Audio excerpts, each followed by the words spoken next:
Bismillahirrahmanirrahim. Assalamualaikum warahmatullahi wabarakatuh. Perkenalkan, nama saya Siti Huzaim Eskom, NIM 877016991 dari program studi BK PAUD. Pada kesempatan kali ini saya akan mempresentasikan tentang peran ontologi, epistemologi, dan aksiologi dalam membentuk dasar-dasar filsafat ilmu untuk memenuhi tugas mata kuliah filsafat ilmu.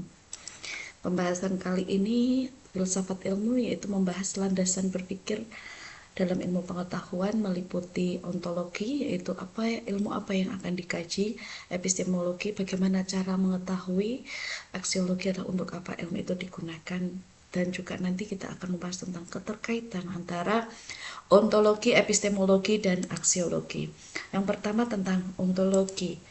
Pengertian dari ontologi itu sendiri adalah membahas tentang apa yang sebenarnya ada dan apa yang dipelajari oleh suatu ilmu.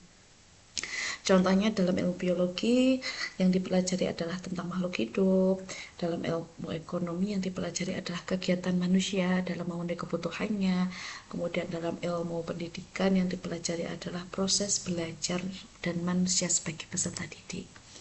Hakikat realitas dalam ontologi, hakikat realitasnya apakah yang dipelajari itu benar-benar nyata, bisa dilihat, bisa diraba, kemudian atau dianggap juga tidak terlihat tapi tetap dianggap ada, misalkan seperti pikiran, perasaan, dan suatu nilai. Dan pandangan tentang realitas ada tiga. Yang pertama ada realisme, yaitu realitas ada secara nyata independen dari manusia, ataukah idealisme, realitas yang tergantung pada pikiran atau ide manusia. Dan yang ketiga yaitu dualisme atau realitas terdiri dari fisik dan non fisik.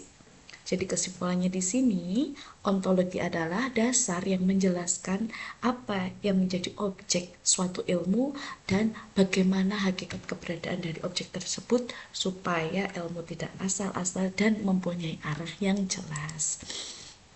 Dan klasifikasi realitasnya terbagi menjadi dua. Tingkatan realitas yaitu mengidentifikasikan hierarki seperti realitas material, mental, dan spiritual untuk menentukan pendekatan kajian yang sesuai. Yang kedua sifat realitas yaitu memahami karakteristik realitas, misalnya apakah sesuatu bersifat tetap atau berubah, aktual atau potensial, dan bagaimana hal ini mempengaruhi metode ilmiahnya. Pembahasan yang kedua tentang epistemologi. Pengertian dari epistemologi adalah cabang filsafat ilmu yang membahas tentang asal-usul pengetahuan itu tadi, bagaimana cara memperoleh pengetahuan, serta kriteria kebenaran suatu ilmu. Sumber pengetahuannya didapatkan dari pengalaman atau empiris, kemudian akal atau rasio, rasional, kemudian intuisi atau pemahaman langsung. Adapun metode memperoleh ilmu dengan observasi atau pengamatan, bisa juga dengan eksperimen atau percobaan, dan juga penalaran logis. Substansi klaim. Tanpa bukti yang kuat, klaim ilmiah dianggap spekulatif dan tidak dapat diterima oleh komunitas ilmiah. Kemudian keandalan data, hanya bukti yang diperoleh dari metode yang sistematis dan terkontrol dianggap relevan untuk menyokong pengetahuan. Kemudian dasar argumentasinya, bukti tersebut digunakan untuk memperkuat teori, memperbaiki kesalahan, dan menghasilkan pemahaman yang lebih dalam terhadap suatu fenomena. Yang ketiga yaitu aksiologi.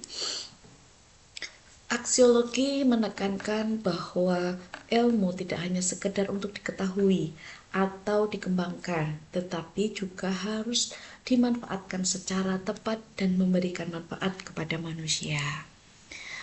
Tujuan dari pengetahuan yang pertama, untuk apa ilmu itu digunakan, yang kedua, apa manfaat bagi manusia, dan yang ketiga, apa batasan etisnya. Contoh halnya teknologi, tujuannya nanti adalah membantu kehidupan, tetapi bisa disalahgunakan juga. Yang kedua, ilmu kedokteran harus berlandaskan etika kemanusiaan. Jadi, aksiologi menuntun ilmu agar digunakan secara bertanggung jawab dan bermoral.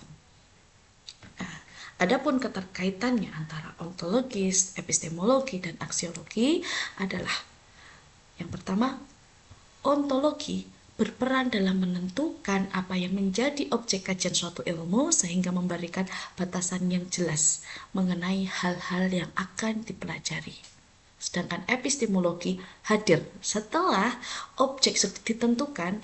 Epistemologi hadir untuk menjelaskan bagaimana cara memperoleh pengetahuan tentang objek tersebut, termasuk metode yang digunakan serta bagaimana kebenaran pengetahuan itu akan diuji.